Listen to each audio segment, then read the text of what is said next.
देखो भाई, आज जो आपको अगले चैप्टर पढ़ाने वाले हैं जिसका नाम है लेंस, और लेंस एकदम बेहतरीन तरीके से ऐसे पढ़ा देंगे, यकीन करो जैसे आपने दर्पण पढ़े हैं ना, अगर दर्पण क्लियर है तो लेंस ऑटोमेटिकली क्लियर, ऐसे समझ लो। जो बच्चा हल्का सा दिमाग लगा जाएगा ना, लेंस एक ही बार में खत्म, लेंस में कुछ है ही नहीं, सब था तो दर्पण में, और दर्पण में भी किस में, अवतल में। उत्तल में तो कुछ है ही नहीं, उत्तल में तो फोकस और पोल के बीच बन रहा था सब कुछ।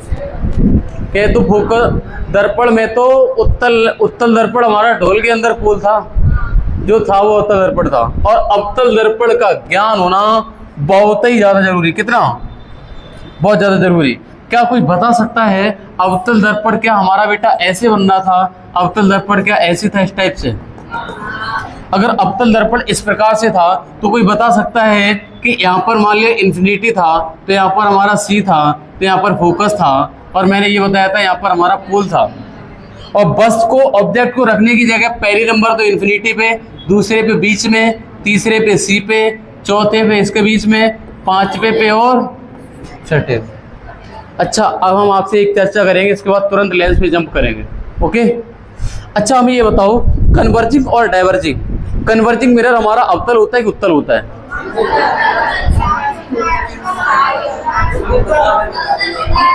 अवतल होता है। कन्वर्जिंग इकट्ठा करना, और डाइवर्जिंग मतलब डाइवर्ट करना, उत्तल। हिंदी मत याद करो, हिंदी फंस जाओगे यार। हिंदी याद है? बताओ अवतल को क्या कहते हैं? अभिसारी। और उसको, हमें तो इंग्लिश का अर्थ बड़ा अच्छा क्लियर देता है। देखो, अवतल वाले में किरणें इकट्ठी हो रही हैं तो कन्वर्ज हो रही है, कन्वर्जेंट, और उत्तल वाले में दूर उत्तल दर्पण तो डाइवर्जेंट, कन्वर्जेंट और डाइवर्जेंट।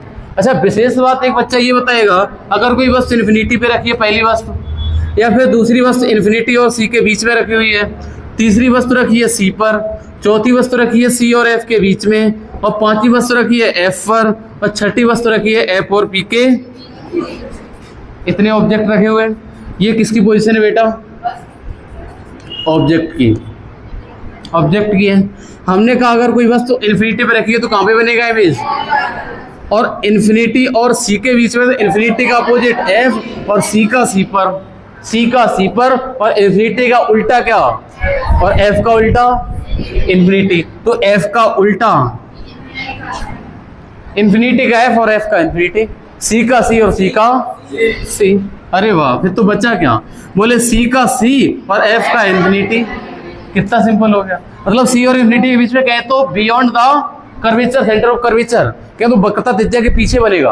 अरे भाई, इन्फिनिटी और सी का मतलब यही तो, वक्रता त्रिज्या के पीछे बनेगा, यही तो है। अच्छा, हम बताना चाहेंगे एक स्पेशल केस होता है ये वाला, ये बियॉन्ड द मिरर बनता है, सीधा बनता है, सीधा और आभासी, और बस से बड़ा बनता है ना।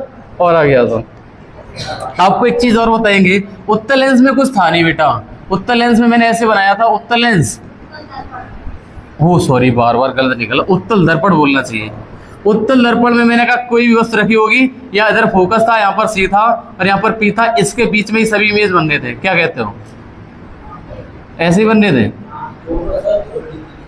है ना, फोकस और ध्रुव के बीच में। उत्तल लेंस बहुत आसान था।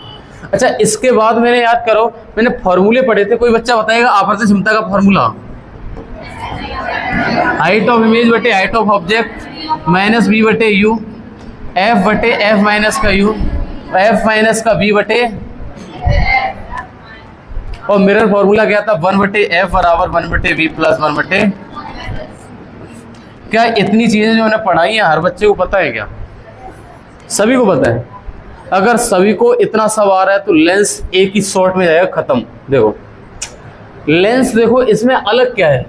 देखो, जो आपका मिरर होता है, दर्पण होता है, उसमें प्रकाश आर पार नहीं जाता, पीछे पॉलिश होती है। क्या कहा? पीछे पॉलिश होती है, लेकिन लेंस में पॉलिश नहीं होती है भाई। ये लिखा है लेंस में दर्पण परावर्तन के नियमों पर कार्य करता है। क्या लिखा है? दर्पण परावर्तन के नियम पे पालन करता है, क्योंकि वहां से लाइट जाती है और दर्पण से टकरा के रिफ्लेक्ट हो जाती है। तो मेरे भाई ये बात आप समझना कि दर्पण होता है परावर्तन के नियम पे पालन करता है, जबकि लेंस होता है वो अपवर्तन के नियमों पर कार्य करता है। किसके नियम पे मेरे भाई? मान लिया ये उत्तर लेंस लगा हुआ है, यहाँ से प्रकाश की किरण आएगी, इकट्ठी हो जाएगी, एक माध्यम से दूसरे माध्यम में जा रही है कि नहीं जा रही है? जब कोई प्रकाश की किरण एक माध्यम से दूसरे माध्यम में जाती है, जब कोई रे एक माध्यम से दूसरे माध्यम में जाती है, उसको कहते हैं प्रकाश का अपवर्तन। जब कोई किरण किसी मिरर से टकराकर लौट जाती है, इसको कहते हैं प्रकाश का परावर्तन। तो मेरे भाई ये बताओ लेंस किस पे काम करेगा? परावर्तन या अपवर्तन? अपवर्तन पे काम करेगा। वेरी गुड, आगे आओ तुम। अब मेरी हेडिंग पड़ जाएगी बेटा, कौन सी? अवतल लेंस और उत्तल। अच्छा, अवतल लेंस और उत्तल लेंस में अलग क्या होगा? कहें तो डायरेक्टली अपोजिट। जो आपने अवतल दर्पण और उत्तल दर्पण पढ़ा है ना, उसका उल्टा होता है लेंस, बिल्कुल उल्टा। हाँ, थोड़ी सी याद करनी पड़ेगी, बिल्कुल उल्टा करते ज्यादा सही नहीं होगा। मैंने कहा पहली बात तो ये हमारा अवतल दर्पण है। अवतल दर्पण की पहचान होती है बीच में पतला और किनारों पे मोटा। ये शायद बताने की जरूरत भी नहीं है, आपको पता होगा, बेसिक साइंस है। और उत्तल दर्पण बीच में मोटा, किनारों पर। समझ में आ रहा है? अच्छा, और देखो यहां से मैंने कहा इसको कहते हैं हम डाइवर्जिंग लेंस, अपसारी। और अपसारी मैंने उधर उत्तल दर्पण को बोला था। कहें तो इंग्लिश की बात करें तो इंग्लिश में उत्तल दर्पण को बताया था मैंने डाइवर्जिंग, और इधर डाइवर्जिंग बता रही किसको? और कन्वर्जिंग बताया था मैंने किसको? अवतल दर्पण को। और यहाँ पर कौन सा है? उत्तल, मतलब उल्टा हो गया ये तो सीन। अच्छा, उधर अवतल दर्पण प्रकाश की किरणों को इकट्ठा करता था और यहाँ पर प्रकाश की किरणों को फैलाता है, तो इसीलिए तो डाइवर्जिंग लेंस है। और उधर हमारा उत्तल लेंस प्रकाश की किरणों को फैलाता था, लेकिन यहाँ पर क्या करेगा? इकट्ठी करेगा। तभी तो मेरे भाई इसका नाम पड़ेगा कन्वर्जिंग लेंस। मतलब उल्टा हो गया। क्या उल्टा हो जाए? उल्टा ही हो रहा है, सब कुछ उल्टा कर दिया। और थोड़े से फॉर्मूले चेंज हो रहे होंगे, थोड़े से हल्के। अच्छा, ये वाला समझ में आ गया। अच्छा, उस वाले में होता क्या था? उस वाले में ये वाला होता था मेरे भाई, पता क्या? वो होता था ध्रुव पी, और इसको ओ नाम दिया जाता है। ये ओ का मतलब होता है ऑप्टिकल सेंटर, प्रकाशिक केंद्र। प्रकाश यहाँ से गुजरेगा, इसलिए प्रकाशिक केंद्र कहा जाता है। उसमें होता है ध्रुव और इसमें होता है प्रकाशिक केंद्र। समझ लिया? और आ गया सब। इसमें मेरे भाई प्रकाश की किरणें आती हैं तो ये फैला देता है। इसका फोकस ये होता है, अगर मिलाओ तो ये वाली मिलेगी और इसको फैला देगा, और ये वाली प्रकाश की किरणों को इकट्ठा कर देता है। इकट्ठा करने का मतलब तभी तो मैंने कन्वर्जिंग लेंस का है। अभिसारी लेंस थोड़ा सा दिमाग देने की जरूरत है, बहुत दिमाग चलाना पड़ेगा आगे चल के। अभी तो एक पॉइंट किया है, बहुत सारे पॉइंट होने हैं। अभी इमेज तो बची गई है, इमेज बनवाएंगे अभी। अब पहली हेडिंग पड़ गई है, कौन सा? हाँ, कॉनकेव लेंस, अवतल लेंस। और अवतल लेंस चलेगा उत्तल दर्पण जैसा। अवतल लेंस चलेगा उत्तल दर्पण जैसा, उल्टा है ना? अवतल लेंस चलेगा उत्तल दर्पण जैसा। कहें तो इसमें ये मैंने बना दिया है अवतल लेंस। और अवतल लेंस से मैंने कहा किसी वस्तु में जब उसमें होता था यहाँ पर P, यहाँ पर लिखा होगा O, और उसमें होता था फोकस, तो यहाँ पर ही फोकस। वहां पर होता था वक्रता त्रिज्या R बराबर 2F, तो यहाँ पर ये F, तो यहाँ पर C नहीं होता, यहाँ पर 2F लिखा होता है लेंस में। बात समझ रहे हो? वहां पर होता था P, वहां पर होता था F का F है, वहां पर C होता था, उसकी जगह पे यहाँ पर क्या आएगा? 2F। और यहाँ पर इन्फिनिटी, तो वहां पर भी इन्फिनिटी। ठीक है, ये अवतल लेंस है, उत्तल दर्पण जैसे काम करेगा। तो मैंने कहा इसमें सभी की सभी इमेज फोकस और पोल के बीच ना कहेंगे फोकस और प्रकाशिक केंद्र के बीच में। क्या कहते हो? सभी इमेज फोकस और प्रकाशिक केंद्र के बीच में। और उसमें क्या होता था? पोल और फोकस के बीच में होता था। उत्तल दर्पण याद करो, याद होना चाहिए, मैंने तभी पहले रिवीजन कराया। हमने कहा अच्छे से परिपक्व हो जाओ। यहाँ पर लिखा है, जहां पर सर्किल बना हुआ है, यहाँ पर हम वस्तुओं को रख रहे हैं 1 2 3 4 5 6। हम 6 वस्तुओं को पहली पोजीशन इन्फिनिटी पे रखेंगे। पहली नंबर की तो कहां पे बनेगी जाके इमेज? फोकस पे। पहली वाली फोकस पे बनी, दूसरी वाली फोकस से थोड़ा आगे, तीसरी वाली 2F वाली यहाँ पर ऐसे करके ऐसे करके ऐसे करके सब बन गई सब। अच्छा, यहाँ पर जो हमने ये डिब्बा दिखाने की कोशिश करी है, ये डिब्बा आपको दिखा रहे हैं कि वस्तु का इमेज बनना है। क्या बनना है? इमेज बनना है। प्रतिबिंब की स्थिति और वस्तु की स्थिति समझ में आ गई है। कहने का मतलब ये वाली 1 नंबर की वस्तु इन्फिनिटी पे रखी है, 2 नंबर की वस्तु 2F और इन्फिनिटी के बीच में, 3 नंबर की वस्तु 2F पे रखी हुई है, 4 नंबर की वस्तु F और 2F के बीच में, 5 नंबर की वस्तु F पर, और 6 नंबर की वस्तु प्रकाशिक केंद्र और फोकस के बीच में रखी हुई है। उल्टा याद करो, बड़ा अच्छा याद हो रहा है यार। उधर हमारा उत्तल दर्पण था, इधर हमारा अवतल लेंस है। बात समझ में आ गई? अच्छा इधर देखो, अवतल लेंस के द्वारा बने सभी प्रतिबिंब सीधे और आभासी, और याद करो उत्तल दर्पण में सभी प्रतिबिंब सीधे, आभासी और वस्तु से छोटे। अरे उत्तल दर्पण याद करो ना, उत्तल दर्पण इसको भूल जाओ ना।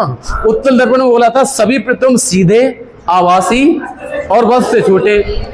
अवतल लेंस के द्वारा बने सभी प्रतिबिंब सीधे, आभासी और वस्तु से मिला, कुछ मैच फिर हुआ। अच्छा, सभी प्रतिबिंब प्रकाशिक केंद्र और फोकस के, ये तो तुम कर ही रहोगे यार। ये सभी इमेज बनेंगे वो प्रकाशिक केंद्र और फोकस के बीच में बनेंगे। अच्छा नीचे ट्रिक लिख दिए, ट्रिक क्या लिखिए, ट्रिक। सब कुछ उत्तल दर्पण जैसा, सब कुछ उत्तल दर्पण जैसा चल रहा है, लेकिन सब कुछ वहां पे पोल होता था, यहाँ पे प्रकाशिक केंद्र, बस इतना अंतर है। वहां पर सी होता था, यहाँ पर 2F है। किसी बच्चे को कोई दिक्कत है? जब बेटा यहाँ पर सी होता था, यहाँ पर F होता था, हम कहते ये वाली अगर 5 होती, ये वाली 5 होती थी, कहते ये x थी तो ये x थी, तो ये x होता था, ये 2x ही हो जाएगा। फिर ऐसे करके ये f है तो ये 2F हो जाएगा। बात तो वही है, बात तो समझ में आ रही होगी। अच्छा सब कुछ उत्तल दर्पण जैसा सोचना है, जल्दी क्वेश्चन होएगा। आ गया तो अब हम पढ़ाएंगे आपको अवतल लेंस की। अच्छा हम पढ़ा क्या चुके आपको? अवतल लेंस पढ़ाया है। अवतल लेंस में सभी इमेज सीधे बने हैं क्या? अगर सभी इमेज सीधे बनते हो, आवर्धन क्षमता नेगेटिव या पॉजिटिव आएगी? पॉजिटिव। जो इमेज सीधा बनता है उसकी आवर्धन क्षमता पॉजिटिव होती है। मैंने कहा इसकी आवर्धन क्षमता। और सभी इमेज वस्तु के आकार के बराबर या बड़े, छोटे बने, सब छोटे बने तो m का मान 1 से। क्या बात समझ में आई कि अवतल लेंस की आवर्धन क्षमता 1 से कम और धनात्मक होती है। ओके आगे आ जाओ। अब आ जाता हमारा उत्तल lens, convex lens. Convex lens को समझो मेरे भाई। कॉन्वेक्स लेंस थोड़ा समझना क्रिटिकल है, जैसे उधर अवतल दर्पण था वैसे इधर उत्तल लेंस है, ठीक है। अच्छा इसमें अगर हम वस्तु को रखने की पोजीशन की बात करें तो मैंने कहा यहाँ पर बेटा f, यहाँ पर है बेटा 2f और यहाँ पर है इन्फिनिटी। पहली वस्तु रखी इन्फिनिटी पे, दूसरे की इन्फिनिटी और 2f के बीच में, तीसरी वस्तु 2f पे, चौथी f और 2f के बीच में, पांचवी यहाँ पर और छठी यहाँ पर। याद करो, याद करो, अगर कोई वस्तु इन्फिनिटी पे रखी होती थी तो इसका इमेज कहाँ पे बनता था? याद आया? अगर कोई वस्तु इन्फिनिटी और 2f के बीच कहे तो इन्फिनिटी और c कह सकते हैं इसको, कहे तो इन्फिनिटी का उल्टा f और c का उल्टा 2f। अरे मेरे भाई यहाँ पर तो 2f बोलेंगे तो हम याद क्या करें? इन्फिनिटी और c, और इन्फिनिटी c का बनेगा हमारा f और c पर c का मतलब है 2f, इसका मतलब f और 2f के बीच, f और 2f के बीच 2 नंबर वाला। देखो ना ये बन रहा है। अच्छा जो C पर होता था, C का C पर गए तो 2F का। अच्छा 4 नंबर गए तो C और F के बीच का, C और F के बीच का इन्फिनिटी और क्या हो रहा है, इसको C मान लो और इसको F मान लो, तो F का इन्फिनिटी और C का C, तो C और इन्फिनिटी के बीच में ही तो बनना है। देखो ना 4 नंबर है ना, ओके। और 5 नंबर का F का इन्फिनिटी पर बनेगा, F का इन्फिनिटी पर बनेगा। जो 1 नंबर में फोकस पे इमेज बनेगा वो हाईली डिमिनिश्ड होगा, वो सबसे छोटा होगा। जो फोकस पे बनेगा इमेज, ये लेंस कौन सा है? उत्तल लेंस। उत्तल लेंस में फोकस पे बना प्रतिबिंब हाईली डिमिनिश्ड होता है, सबसे छोटा होता है। और जो हमारा इन्फिनिटी में बना इमेज हाईली इनलार्ज होता है, सबसे बड़ा होता है। बात समझ में आ रही है क्या? अच्छा इसमें अगर हम बात करें जो हमारा 2F में बनता है, उधर याद करो C का C पर बनता था बराबर आकार का, यहाँ पर 2F में बनता है वो हमारा कैसा होता है? Same size. और मैंने कहा ये सभी प्रतिबिंब कैसे होते हैं? उल्टे और, जबकि अवतल लेंस में सीधे और, सीधे आभासी और छोटे थे, लेकिन हमारे उत्तल लेंस में उल्टे, वास्तविक और बड़े भी हैं, छोटे भी, बराबर भी हैं। सही है। अच्छा इसमें एक 6 नंबर वाला नहीं बताया, मैंने कहा 6 नंबर पे जो रखा होगा ऑब्जेक्ट, जो 6 नंबर पे ऑब्जेक्ट रखा होगा वो 6 नंबर के ऑब्जेक्ट से पीछे बनेगा। इस वाले में, उस वाले में क्या था याद करो? उस वाले में जब अवतल दर्पण पढ़ा रहे थे याद करो, तो उसमें सभी इमेज हमारे इसके नीचे बन रहे थे और एक पीछे बन गया था ये वाला, याद करो ये वाला इधर बन गया था। लेकिन उत्तल लेंस में मेरे भाई 6ठे नंबर का इमेज इसके पीछे कहीं भी बनेगा।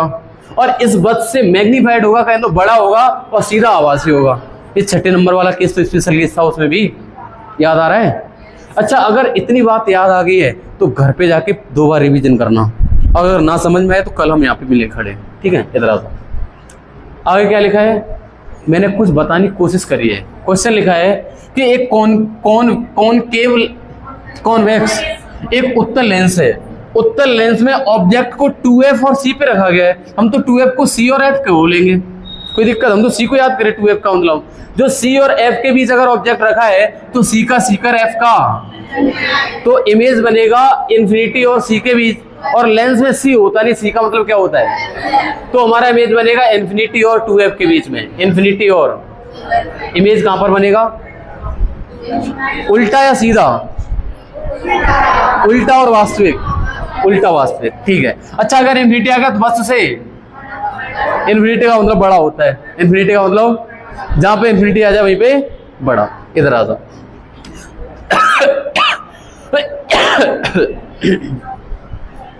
आगे मैंने अगला क्वेश्चन डाला है आपके लिए कि उत्तल लेंस से वास्तविक प्रतिबिंब प्राप्त करने के लिए, उत्तल लेंस से वास्तविक, अगर तुम समझाओ उत्तल लेंस में अगर वास्तविक है तो उल्टा बनेगा, और केस 1 से लेकर 5 तक के बीच का होगा, 1 से लेकर 5 तक के बीच का होगा।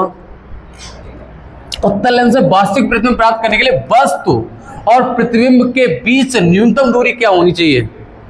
अगर वास्तविक प्रतिबिंब प्राप्त करो वो कंडीशन बताओ जिसमें हमारे इमेज और ऑब्जेक्ट के बीच मिनिमम डिस्टेंस हो और वास्तविक बनना हो, वो तो मैक्सिमम हो जाएगी ना। देखो आपने जो कहा है वो ठीक कहा है। मान लिया आपके दिमाग में पहली बार क्वेश्चन पिन करा, वो ठीक कर रहा है। आप ये कह रही हो कि सर अगर किसी ऑब्जेक्ट को F पर रख दो, अगर किसी ऑब्जेक्ट को F पर रख दो तो हमारा इमेज इन्फिनिटी पे बनेगा जाके, यही तो कह रही हो। तो इसमें पूछा गया है और उत्तल लेंस में वास्तविक प्रतिबिंब प्राप्त करने के लिए वास्तविक तो बनेगा, वास्तव में बनेगा, ये कंडीशन फुलफिल। वस्तु और प्रतिबिंब के बीच न्यूनतम दूरी होनी चाहिए, ये न्यूनतम का ये दूरी इन्फिनिटी हो जाएगी बेटा। ये तो ऑलरेडी उधर का इन्फिनिटी बनना और ये वाली दूरी F इन्फिनिटी प्लस F हो जाएगा। और हम चाह क्या रहे हैं, हम कह रहे हैं कि ये वाली दूरी न्यूनतम होनी चाहिए। अगर हम किसी ऑब्जेक्ट को 2F पे रखते हैं तो उसका 2F पे बन जाएगा और इसके बीच की दूरी हो जाएगी F और 2F कितना, 4F। ये सबसे मिनिमम डिस्टेंस होगी। अगर आप F पे रखोगे तो इमेज बहुत दूर बन जाएगा जाके, क्या कहते हो, इमेज और बहुत दूर। अब कोई बच्चा दिमाग लगाएगा हम तो सर इसको पोल और फोकस के बीच में रखेंगे तो वास्तविक की नहीं बनेगी। पहली बात तो वास्तविक बनेगी नहीं बनेगी भाई, हमें चाहिए मेरे वास्तविक। वास्तविक का मतलब सभी वस्तुओं को इधर ही रखना है F के इधर, तभी बनेगी वास्तविक। अगर F के इधर रखोगे तो मैंने कहा मेरे भाई इधर बनाओगे तो ये सब दूर जाएंगे, और इसके बीच में रखोगे मेरे भाई ना। अगर 2F और F के बीच का अगर इमेज होता है तो ये वाला कहाँ पे बनता जाके, ये वाला इसके बीच में बनता जाके 2F के बीच में, 2F के पीछे बनेगा जाके। अगर हम F और 2F कहें तो C और F के बीच रखेंगे, C और F के बीच रखेंगे तो C और इन्फिनिटी के बीच बनेगा, क्या कहते हो। तो ये इसके बीच में रखोगे तो ये वाली दूरी तब भी बहुत ज्यादा हो जाएगी यार, पता नहीं 2F के पीछे कितना पीछे बनेगा जाके। तो सबसे कम डिस्टेंस होगी ना वो हम 2F पे रखते हैं, कहें तो बकता तिज्जा पे रखते हैं। 2F पे रखोगे तो 2F पे बन जाएगा, ये दूरी मिनिमम होगी कितनी। लेकिन अगर ये सॉल्यूशन ना बताते तो आपको ये लगता है यार F पे रख दो, सबसे पास ले जाओ। लेकिन इमेज तो देखो कहाँ जा रहा है, दूर, इमेज बहुत दूर जा रहा है। हमें पास पास रखना दोनों को, इमेज और ऑब्जेक्ट को, तो मिनिमम डिस्टेंस क्या होती है, 4F। अच्छा क्वेश्चन था, ये क्वेश्चन आता सब लोग भी कर पाएंगे। अच्छा आगे लिखा हो उत्तल लेंस की आवर्धन क्षमता, कोई बताएगा उत्तल लेंस की आवर्धन क्षमता।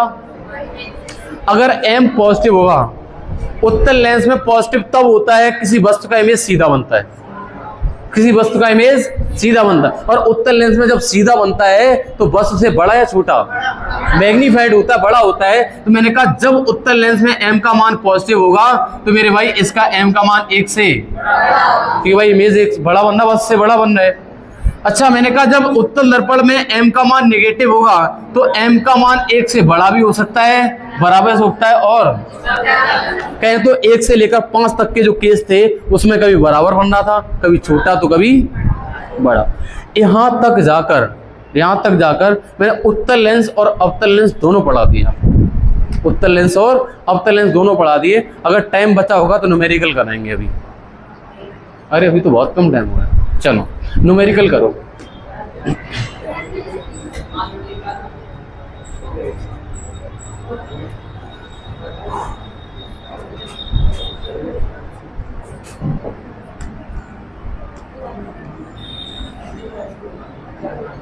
सभी बच्चों को पढ़ने का पूरा टाइम दे रहे, एक बार पढ़ डालो इस वाले क्वेश्चन क्या लिखा हुआ है।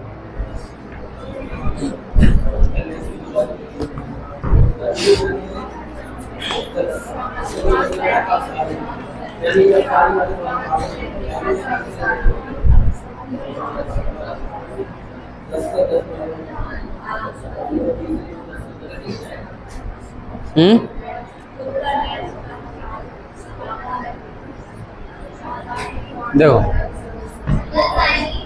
10, ये अभिसारी का मतलब होता है कन्वर्जिंग,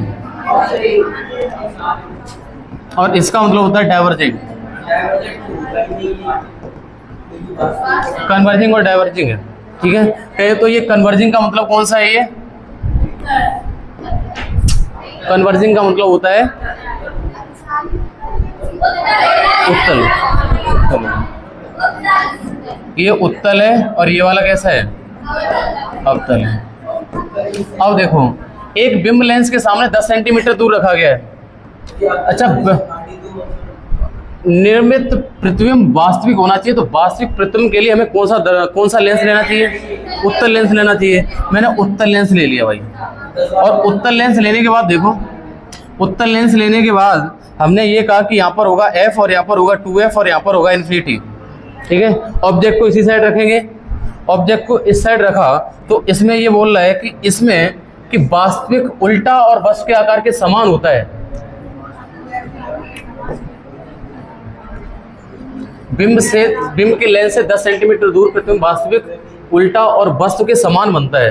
तो इसका मतलब वस्तु को कहां पे रखा गया है? वस्तु के समान आकार का कहां पे बनता है? जब 2f पे रखा होता है, 2f पे रखा गया, ये दूरी कितनी बताई जा रही है? 10 सेंटीमीटर है। तो इधर भी बनेगा 2f पे, लेकिन पूछ क्या रहा है इसमें? तो लेंस की फोकस दूरी पूछ रहा है। मैंने कहा अगर ये C पर रखा गया है, C पर रखा गया तभी तो समान आकार का बनना चाहिए। यहाँ पर बोल रहा है कि उल्टा वस्तु के आकार के समान बनना है, तो C पर रख दो इसको, वक्रता केंद्र पे।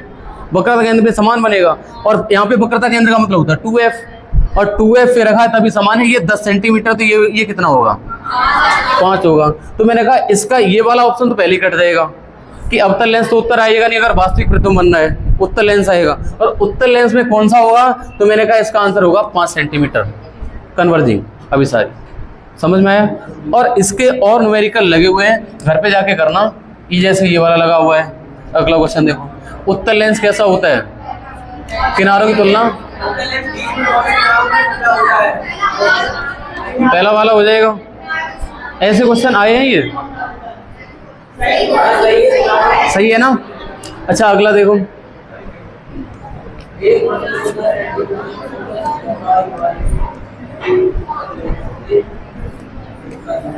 ये वाले घर से करना क्वेश्चन, बाकी जो ना आए वो हमें कल पूछना।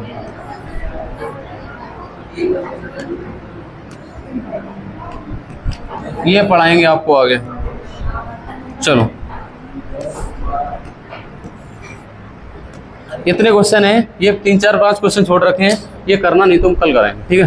Okay, thank you. आज के लिए इतना।